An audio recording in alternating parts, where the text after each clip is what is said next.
Long before the glories of Rome and the rise of Mediterranean empires, on the shores of North Africa, a formidable civilization took root.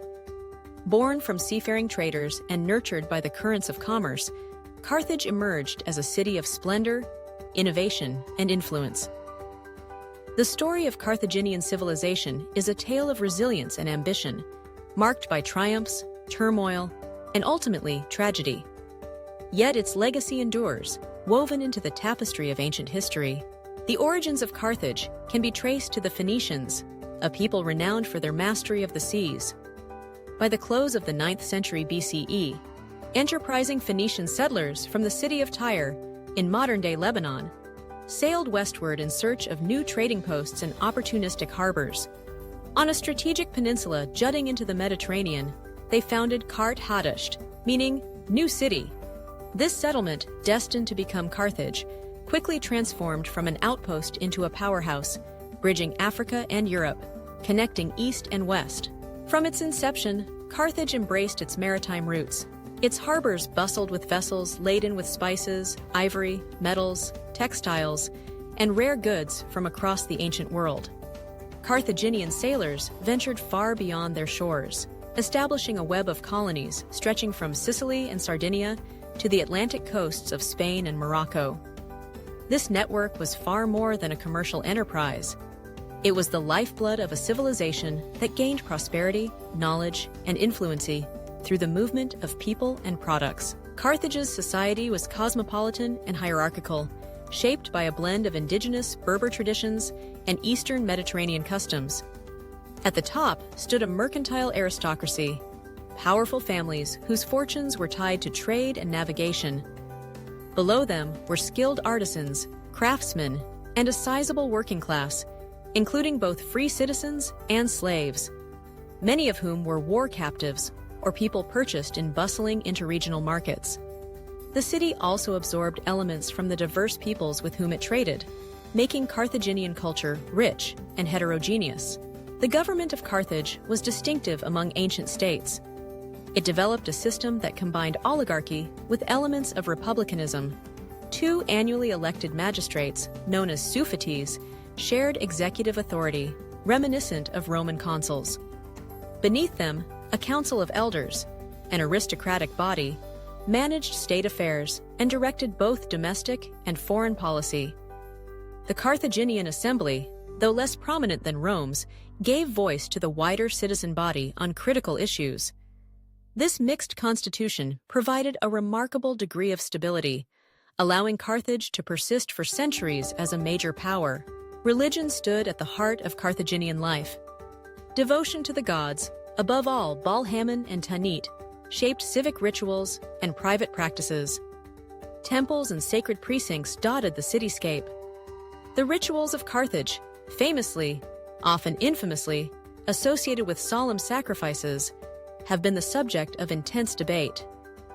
Ancient sources, often hostile, accused the Carthaginians of child sacrifice, and while fierce controversies surround the archaeological evidence, there is little doubt that their religious culture seemed mysterious, even shocking to Greco-Roman observers. As Carthage grew, so did its ambitions and its entanglements. The city was never isolated.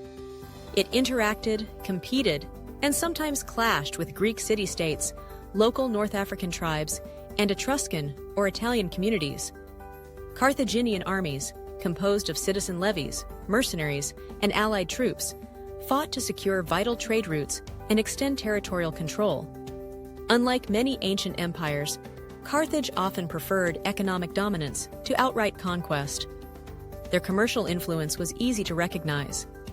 A silver coin, a purple dye, or a shipment of oil might journey thousands of miles under their aegis. Carthaginian wealth and power were unmistakable. At its height, the city was one of the largest in the ancient world, possibly boasting a population of several hundred thousand. Its skyline bristled with impressive architecture, bustling markets, grand public buildings, and the famed harbors, a military port protected by fortified walls, and a mercantile dock capable of sheltering multiple fleets at once. These engineering marvels were the pride of Carthage, envied even by its rivals. Education and culture flourished alongside commerce. Carthaginian scribes and scholars were adept in commerce, navigation, and agriculture. Ancient agronomist Mago wrote treatises on the cultivation of crops and management of estates. His work was so respected that even after Carthage's downfall, the Romans ordered it translated into Latin. Artisans produced fine jewelry, pottery, amulets, and textiles celebrated for their craftsmanship. Carthage was also a melting pot of invention, blending Phoenician technology with local and foreign innovations.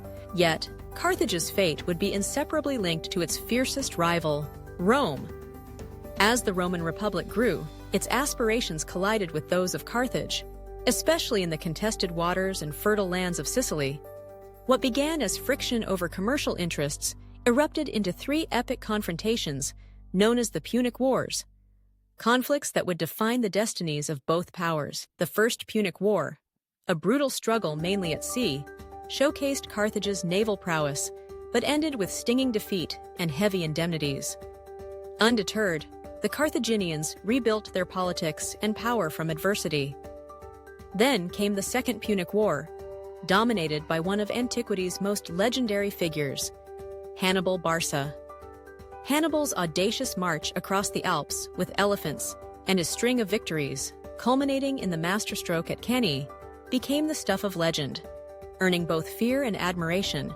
But even Hannibal's genius could not overturn the tides of fortune, and Carthage was ultimately forced to yield again to Rome.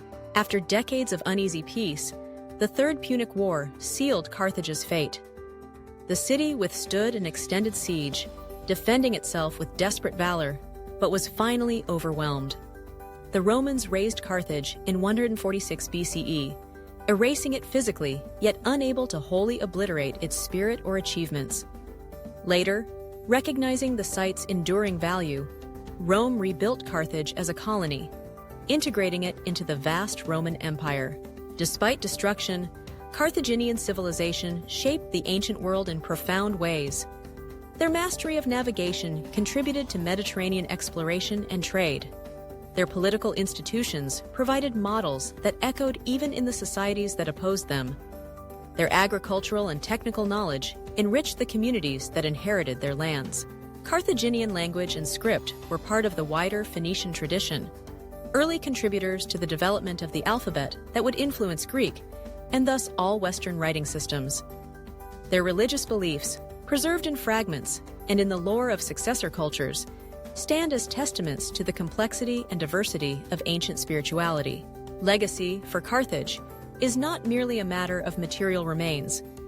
It resides in the myths of Dido and Aeneas, the military exploits of Hannibal, and the continued fascination of historians and archaeologists. It survives in the memory of a city that dared to rival Rome, that for centuries was the beating heart of trade, culture, and innovation on the southern shores of the Mediterranean. What then can we learn from Carthage? The tale of Carthaginian civilization is a reminder of the enduring power of commerce and cultural exchange. It is a case study in adaptability, the ability to thrive in uncertain and competitive environments. It is the story of blending traditions to create something uniquely strong, of seeking prosperity not solely through conquest, but also through negotiation, alliance, and economic acumen. Moreover, Carthage invites us to look beyond the victor's narratives. Much of what we know comes from Greek and Roman sources, often colored by rivalry and resentment. Through archaeology, comparative study, and new discoveries, a more nuanced vision of Carthage has gradually emerged. Today, the ruins of Carthage, near modern Tunis, stand as silent witnesses. Subtle traces, fragments of walls, outlines of harbors, remnants of houses, inscriptions, and sacred sites testify to a remarkable civilization's vitality and endurance. Visitors can walk among the echoes of the city streets, gazing out onto the blue sweep of the Mediterranean, imagining the bustling energy of a lost metropolis. The story of Carthaginian civilization is, finally, the story of human ambition, of a people who rose from exiles and traitors to masters of an empire in all but name. It is the story of tenacity and ingenuity, of the bold and sometimes tragic choices forged in the crucible of opportunity and adversity. In remembering Carthage, we recall the city's guiding spirit. To the strong belongs the world, one might read in the motivations of its leaders and people. Yet Carthage also reminds us that strength comes in many forms. In ships that carried hope to distant shores, in ideas that traveled with merchants and soldiers, in laws and customs that persisted even under foreign rule. More than 2,000 years after its fall, Carthage remains a symbol of power and loss, of innovation and heritage, of the endless interplay between ambition and fate. Its legacy endures not only in broken ruins or ancient words, but in the unyielding fascination it inspires, and in the lessons it offers to peoples and civilizations still seeking their own place in the world.